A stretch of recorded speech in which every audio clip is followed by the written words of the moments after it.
నమస్కారం. ఈరోజు శనివారం 18 ఏప్రిల్ 2026. నేటి గ్లోబల్ సైబర్ సెక్యూరిటీ అప్డేట్స్కు స్వాగతం. నేడు ప్రపంచవ్యాప్త ముప్పుల రంగం అల్గారిథమిక్ గవర్నెన్స్ పాయిజనింగ్ నుండి బయోలాజికల్ డిజిటల్ ఐడెంటిటీ సింథసిస్ మరియు న్యూరల్ మెష్ సైడ్ ఛానల్స్ దోపిడీ వైపు మళ్లింది.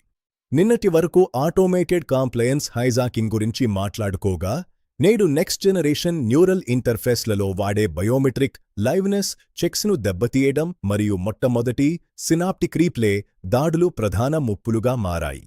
గత 24 గంటల్లోని అత్యంత కీలకమైన సంఘటనల సారాంశం ఇప్పుడు చూద్దాం. ఒక ప్రముఖ బీసీఐ సెక్యూరిటీ ప్రొవైడర్ తన ప్రోటోకాల్ స్థాయిలో ఉల్లంఘన జరిగినట్లు నివేదించింది.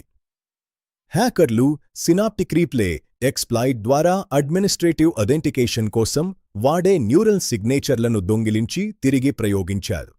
దీనివల్ల ఒక అగ్రశ్రేణి యూరోపియన్ క్లౌడ్ ప్రొవైడర్ యొక్క కోర్ కెర్నల్కు అనధికారిక యాక్సెస్ లభించింది.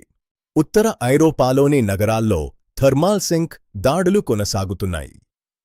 స్మార్ట్ హెచ్వాక్ సిస్టమ్స్ను ఒకేసారి పీక్ పవర్ మోడ్లోకి మార్చడం ద్వారా ప్రాంతీయ విద్యుత్ గ్రిడ్లను కుప్పకూల్చడానికి హ్యాకర్లు ప్రయత్నిస్తున్నారు. అన్ని హోలోగ్రాఫిక్ బయోమెట్రిక్ టెర్మినల్స్ను వెంటనే ఆడిట్ చేయాలని సిసా ఆదేశించింది.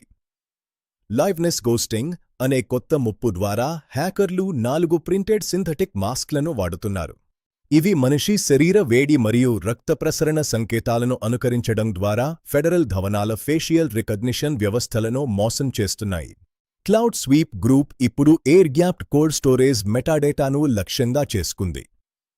భౌతిక డిస్క్లు లేదా టేపులలో డేటా ఎక్కడ ఉందో తెలిపే ఆఫ్లైన్ ఇండెక్స్లను వీరు ధ్వంసం చేస్తున్నారు. దీనివల్ల డేటా ఎన్క్రిప్ట్ కాకపోయినప్పటికీ అది ఎక్కడుందో తెలియక భారీ ఆర్కైవ్లో వాడుకలోకి రాకుండా పోతున్నాయి. ఒక ప్రముఖ జెనోమిక్స్ సంస్థ తన protein folding simulation sandbox hack అయినట్లు ధృవీకరించింది. హ్యాకర్లు తప్పుడు డేటాను పబ్లిక్ రీసెర్చ్ డేటాబేస్లలోకి విడుదల చేస్తామని బెదిరిస్తున్నారు. ఇది ఏళ్ల తరబడి జరుగుతున్న క్యాన్సర్ పరిశోధనలను దెబ్బతీసే ప్రమాదం ఉంది. ఉత్తర అమెరికాలోని ఒక రవాణా సంస్థ తన సెల్ఫ్ డ్రైవింగ్ ట్రక్కుల ఫ్లీట్ ఇంకా నిలిచిపోయినట్లు తెలిపింది. హ్యాకర్లు ఫర్మ్వేర్లో ప్రవేశపెట్టి సప్లై చైన్ పునరుద్ధరణకు డబ్బు డిమాండ్ చేస్తున్నారు. కార్పొరేట్ ఫైనాన్షియల్ ఆఫీసర్లను లక్ష్యంగా చేసుకుని కొత్త ఏఐ క్యాంపెయిన్ జరుగుతోంది. కంపెనీ సీఈఓ మాట తీరును మరియు భావోద్వేగాలను హూబహూ అనుకరించే రియల్ టైమ్ వాయిస్ క్లోనింగ్ బాట్ల ద్వారా హ్యాకర్లు అత్యవసర ఫండ్ ట్రాన్స్ఫర్ల కోసం అనుమతులు పొందుతున్నారు. ఫిన్టెక్ ఆటోమేషన్ మాడ్యూల్స్లో రహస్య బ్యాక్ డోర్లను పరిశోధకులు గుర్తించారు. ఇవి ప్రతి లావాదేవీలో 0.001% మొత్తాన్ని రహస్యంగా మళ్లిస్తున్నాయి.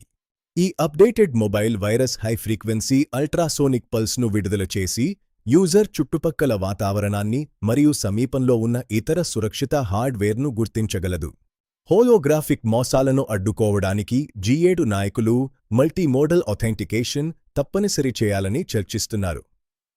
ఇకపై కీలక లావాదేవీల కోసం ఐరిస్, ఫింగర్ ప్రింట్ మరియు హార్ట్ రేట్ వంటి కనీసం 3 భౌతిక బయోమెట్రిక్స్ అవసరమవుతాయి. భవిష్యత్తులో క్వాంటమ్ కంప్యూటింగ్ ద్వారా డేటా డీక్రిప్ట్ అయ్యే ప్రమాదం ఉన్నందున అన్ని బ్యాంకులు తప్పనిసరిగా ప్రత్యేక ఇన్సూరెన్స్ను కలిగి ఉండాలని యూరోపియన్ యూనియన్ ప్రతిపాదించింది. ఇక వ్యూహాత్మక చర్యలు గమనిద్దాం. న్యూరల్ సెక్యూరిటీ కోసం బీసీఐకి డైనమిక్ ఛాలెంజ్ రెస్పాన్స్ అంటే ఏదైనా ఒక ఆకారాన్ని ఊహించుకోవడం వంటి రాండమ్ మెంటల్ టాస్క్లను తప్పనిసరి చేయండి. కోల్డ్ స్టోరేజ్ ఫైల్ ఇండెక్స్ల యొక్క ఫిజికల్ ప్రింటెడ్ కాపీలను నిర్వహించండి. భారీ ఫైనాన్షియల్ లావాదేవీల కోసం డిజిటల్ కానీ ముందే పంచుకున్న రహస్య పదాన్ని తప్పనిసరి చేయండి. 18 ఏప్రిల్ 2026 నాటి సైబర్ సెక్యూరిటీ అప్డేట్స్ ఇవి. సాంకేతిక మార్పులతో అప్రమత్తంగా ఉండండి. రేపటి బ్రీఫింగ్లో మళ్లీ కలుద్దాం.